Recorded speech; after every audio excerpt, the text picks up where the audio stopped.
Kung gibidli na kasi giginaw na ng beef loaf ni mo day, pag corned beef na sad, charot. For today's video, paminaw diri kay para matudloan ti ka unsaon nimo pag-enhance ang lasa ana imong beef loaf. Suko na ko ha? Na. Una sa lahat, dapat meron kang carrots, and then garlic and onions. Kailangan din natin ng harina, asin at paminta. Huwag mo din kalimutan ang itlog ng dinosaur. At syempre, ang mantika. Kay syempre, pirituhon man na nimo, girl. Lain sad. Ay, sorry.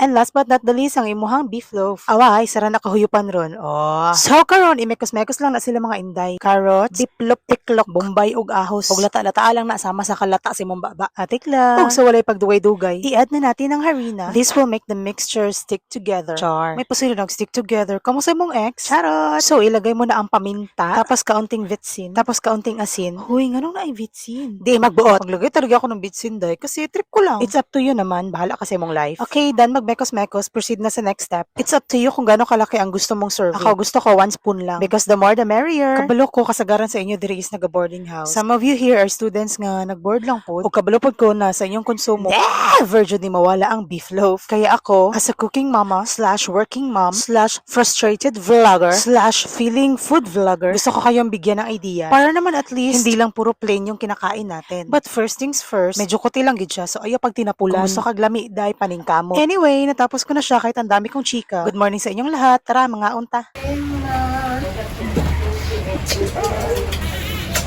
At sana may natutunan kayo kahit kaunti. Yun lamang po for today. See you on my next vlog. Thank you for watching. Amping. God bless. See ya. Huwag kalimutang uminom ng tubig at mag-pray everyday. Okay, fine. Bye!